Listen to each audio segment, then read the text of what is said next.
제가 미술사를 이번에 좀 새롭게 구성을 해봤는데, 그러니까 미술사학에서 꽤 유명한 논문들이 있거든요. 잘 쓴 논문들.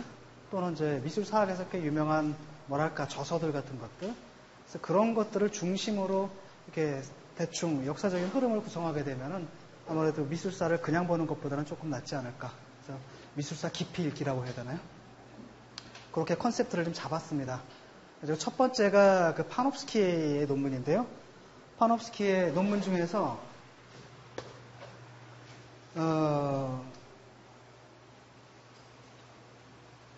양식 발전의 모상으로서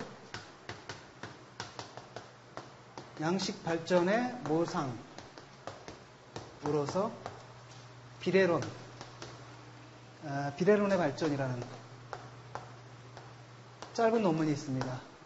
30페이지 정도 되는 논문인데 이걸 갖다 제일 먼저 뽑았어요. 왜냐하면 이 논문에서 출발이 이집트에서 출발해가지고 그 다음에 고대 그리스로 넘어가서 중세로 갔다 그 다음에 르네상스까지 쫙 포괄을 하고 있기 때문에 그 다음에 미술에서 가장 중요한 게 뭡니까요? 미술에 두 가지 요소가 있는데 하나가 형이고 또 하나가 뭐죠? 색이란 말이죠. 그 중에서 이제 형을 만드는 것, 이게 바로 이제 비례론의 문제이기 때문에 첫 번째 시간에 형에 관한 것, 그 다음에 이제 두 번째는 아마 색에 관한 것, 색을 어떻게 쓰느냐의 문제, 이런 것들 이제 중세 예술 다룰 때 다루게 되고요. 그래서 제일 먼저 이 논문을 한번 골라봤습니다. 미술사에서 양식이 계속 변한다는 건 여러분 아실 겁니다. 뭐 시대마다 양식은 달라지고 또 문화마다도 또 양식이 달라지죠. 그래서 시대마다 또는 문화마다 달라지는 그 양식 발전, 양식이 왜 이렇게 변하느냐에 대해서 여러 가지 이론들이 있습니다. 크게 보면은 이제 한 서너 가지 이론이 있는데 그 중에 어떤 사람들은 왜 양식 변화가 일어나느냐라고 했을 때 어떤 사람들은 그것은 세계관의 변화다.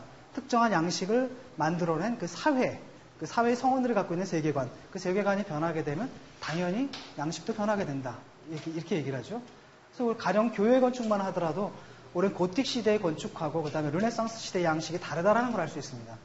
가령 고틱 성당을 갖다 인면도를 보게 되면 위에서 보게 되면 이게 십자가 모양이고 신중심주의고 반면에 르네상스 같은 경우에 많은 경우 인간의 비례론이 있죠. 왜 이렇게 원과 같은 그런 돔형 그 구조들이 많은데 그런 건 바로 인간중심주의 사고방식이 기독교 종교 건축 내에서도 반영되고 있다는 걸 얘기해 주는 거죠. 이런 방식으로 세계관의 변화에 따라서 양식이 변화한다.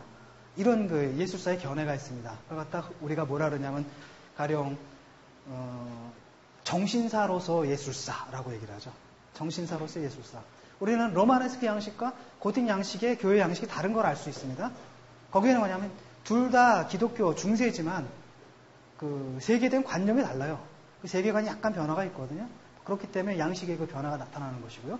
이런 방식으로 양식 변화의 근거, 양식 변화의 원인으로서 당시 사람들이 갖고 있던 세계관을 찾아 들어가는 작업을 흔히 미술사에서는 그 정신사로서의 예술사라고 얘기를 합니다. 그다음에 또 하나가 있습니다. 어떤 사람들은 양식이 왜 변하느냐라고 했을 때 그러니까 흔히 그 예술의지라고 그러죠. 예술의지가 변하기 때문이다. 특히 그 알로이스 리글 같은 사람들은 시대마다 또는 문화마다 양식이 다른 것은 그 사람들이 예술을 가지고 하려고 하는 바가 다르다 이렇게 얘기를 합니다. 아마 여러분들 일본하고 우리나라랑 딱 가면은 쿤스트 볼렌이라고 그러는데 그 볼렌이 다르다는 거를 금방 알 수 있을 겁니다. 왜냐? 가령 여러분 경주에 한번 가보세요. 경주의 불국사를 보게 되면 그 기단을 보세요. 되게 재밌습니다. 우리나라 건축들은 대개는 인공석에서 출발하는 게 아니라 출발 자체는 자연석을 그대로 갖다 써요. 그러니까 기둥들 받치고 있는 그 주춧돌들 보면 그냥 자연석 그대로 쓰고 있는 경우가 많죠. 거기 바로 기둥이 올라간단 말이죠. 그래서 그 불국사 건축도 아래는 이제 석조 부분이고 위로 이제 그 목조가 시작되는데 그 석조를 쌓는 걸 보게 되면 자연석에서 출발해가지고 어느 선에선가 슬쩍 인공석으로 이행을 합니다. 근데 문제는 뭐냐면 그 자연석과 인공석이 만나는 부분이겠죠. 인공석은 매끈한 반면에 자연석은 울퉁불퉁하거든요. 그럼 양자가 만나는 지점을 어떻게 처리할 것인가? 우리는 당연하게 자연석의 울퉁불퉁한 부분을 그냥 쓱 밀어버리고 거기다가 인공석을 딱 올려놓으면 된다라고 생각하는데 가서 보시면 아시겠지만 거꾸로 되어 있거든요.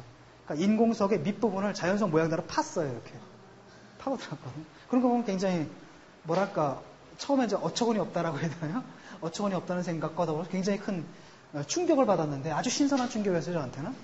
그래서 제가 그 한국 미술 전공하는 분한테 이제 그런 얘기를 했더니 그 그랭이법이라고 그런다더라고요. 그래서 그 그랭이법이라고 하는데 그게 이제 조선시대에도 보면은 그 주춧돌에 나무 기둥을 올려놓을 때도 그 나무 기둥의 밑을 그 자연석 모양 그대로 이렇게 타가지고 그래서 왜 그랬냐라 했더니 이게 그래야 꽉 잘 맞물린다 그러더라고요. 아마 그런 이제 기능적인 이유가 있겠고 다른 한편으로는 단지 기능적인 이유만이 아닐 거라는 거예요. 사람들은 자기가 보고 싶어 하는 대로 건축을 만들고 싶어 하거든요. 그렇게 하기 위해서 여러 가지 뭐 테크닉들은 자기들이 발견해내겠죠. 그건 뭐냐? 의지가 다른 거예요. 건축에 대해서 이렇게 기대하는 바가 다르다라는 겁니다. 그래서 우리나라 정원예술 같은 거 보면은 그 낙산사 불탔지만 거기 가니까 꽃담 같은 게 있거든요. 꽃담을 보면은 흙이 그냥 올라옵니다. 밑에서부터 쭉 흙이 올라오다 중간부터 기와장이 박히기 시작해요. 위쯤 가면은 이제 인공이죠. 그러니까 자연과 인공의 경계가 없어지는 겁니다. 싹 올라오거든요. 그러니까 건물 자체가 마치 자연에서 버섯처럼 이렇게 자라서 또 나무처럼 자라서 올라온 듯한 이런 느낌을 준다는 겁니다. 이건 의지가 다른 거예요. 일본에 딱 가니까 일본의 정원예술 보니까 완벽하게 인공미예요. 서양 사람들은 그 일본의 정원예술을 보고 굉장히 자연미다 이렇게 얘기를 하는데 우리 관점에서 보면 그것처럼 인공미가 없거든요. 그러니까 조그만 나무들 이걸 해가지고 그 나무들을 철저하게 가위로 다 다듬어가지고 산맥이 흐르는 이런 모습을 시뮬레이션했고 그 다음에 조그만 분재라 그러죠. 본사이라 그래가지고 분재를 갖다 놔서 낙낙장성을 이미테이션을 해놓은 겁니다. 그 다음에 바깥에 있는 산이 진짜 산이 이렇게 딱 걸리게끔 여기서 보게 돼요. 그래서 딱 포함을 시킨다든지 이제 서양 애들은 이런 연출에 굉장히 열광을 하죠. 근데 우리가 딱 보면은 이건 정말 인공적이라는 겁니다. 왜? 가위가 안 간 데가 하나도 없어요. 안 간 데가 없다는 거죠. 그래서 우리의 의지가 미미시스다라고 하면은 일본 사람들은 이미타티오예요. 둘 다 우리가 모방이라고 하는데 그리스적 의미에서 미메시스하고 라틴어로 번역된 이미타티오는 다르거든요. 이미타티오라는 건 뭐냐면 재현입니다. 바깥에 눈에 보이는 거 그대로 재현하는 거예요. 우리가 바깥에 어떤 묘대를 보고 화폭에다 그대로 재현하는 것처럼 이게 바로 이미타티오거든요. 반면에 미메시스는 재현이 아니라 담기예요. 마치 카멜레온이 어딜 딱 가면 어떻게 돼요? 색깔이 확 변해버리죠? 그 차이, 그게 바로 미메시스거든요. 그래서 옛날 박종훈 씨 예를 내가 흔히 드는데 박종훈 씨가 연기 스쿨에 갔는데 과제가 파도를 연기하라. 그래서 자기는 이제 파도가 출렁출렁인 걸 손으로 그렸대요. 이게 바로 이미타티오예요. 재현을 한 거죠. 근데 이제 딴 애들은 어떻게 하나 봤더니 미국 애들은 막 와가지고 온몸으로 부서지면서 파도가 바위 위에 와서 부서지는 모습을 그대로 보여준다는 거죠. 그러니까 걔네들은 박종훈은 파도를 그렸지만 걔네들은 파도가 됐어요. 이게 바로 미메시스거든요. 그러니까 우리나라는 자연을 갖다가 모방하는 게 아니라 자연이 되려고 한다는 겁니다. 반면에 일본은 굉장히 자연을 모방하려고 한다는 거죠. 그 바로 이제 예술 의지가 틀린다는 겁니다.